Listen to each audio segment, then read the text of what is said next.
1104 union రాష్ట్ర ప్రధాన కార్యదర్శిని.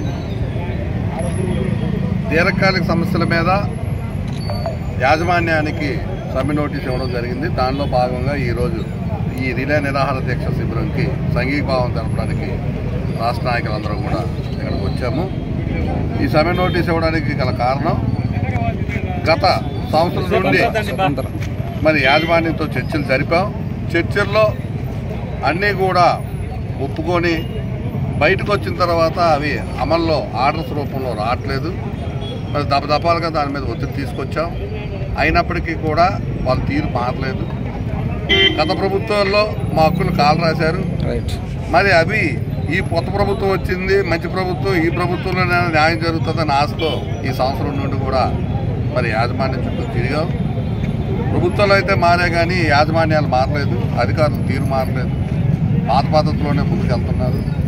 విధులేని పరిస్థితుల్లో అన్ని సంఘాలతో ఒక సమావేశం ఏర్పరిచి మరి సమ్మె నోటీస్ ఇవ్వడం జరిగింది. అందులో న్యాయమైన మా కోరికలు, డిమాండ్లు పొందుపరిచాం. ప్రప్రథమంగా విద్యుత్ రంగం అన్నది చాలా ప్రమాదకరమైన వ్యవస్థ. 24 గంటలు డ్యూటీలో ఉంటాం. ఏ కార్మికుడికి ప్రమాదానికి గురైనా సరే వైద్యం కూడా ఇవ్వలేని పరిస్థితిలో ఉన్నాం. వాళ్ళు తిరిగి అప్పుల పాలు అయిపోయి హాస్పిటల్ డబ్బులు పట్టుకొని బయటకు వస్తున్నారు. మాకు ఒక ఉద్యోగ అనారోగ్యం అయితే వైద్యం అందిందని అభ్యర్థిస్తున్నాం. దాన్ని కూడా ఆర్డర్ రూపంలో ఈరోజుకి ఇవ్వలేదు. అలాగే 1-2-99 నుండి 31-8-2004 వరకు ఉన్న కార్మికుల కోసం పెన్షన్ సదుపాయం కల్పించమన్నాం. ఇది రాష్ట్ర ప్రభుత్వంలో ఆల్రెడీ ఇంప్లిమెంటేషన్లో ఉంది. మరి అదేవిధంగా దీన్ని కూడా ఇంప్లిమెంట్ చేయమని మేము అభ్యర్థించాం. ఇంతవరకు దాన్ని కూడా ముందుకు తీసుకెళ్ళలేదు. మరి కాంట్రాక్ట్ లేబర్ వ్యవస్థ ఈరోజు నడుస్తుందంటే దాంతోనే ఎక్కువ శాతం 30,000 మంది ఉన్నారు రాష్ట్రంలో. శ్రమ దోపిడీ జరుగుతుంది. వారి రక్త మాంసాలు పక్కన పెట్టి ఎంతో శ్రమపడి వచ్చిన వాళ్ళకి సరైన వేతనాలు ఇవ్వలేని పరిస్థితి.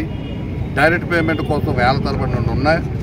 మరి రికగ్నైజ్డ్ ట్రేడ్ యూనియన్లతో మరి వాళ్ళ ఒప్పందాలు చేసుకొని కూడా యాజమాన్యాలు ఈ రోజు వరకు దాన్ని అమలు చేయలేని దుర్భర పరిస్థితి.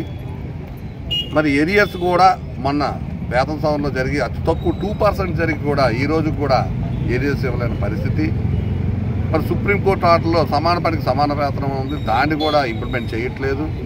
కాంట్రాక్ట్ యాక్సిడెంట్ అయితే వాళ్ళకు కూడా స్పెషల్ క్యాజువల్ లీవ్స్ కూడా ఇవ్వట్లేదు.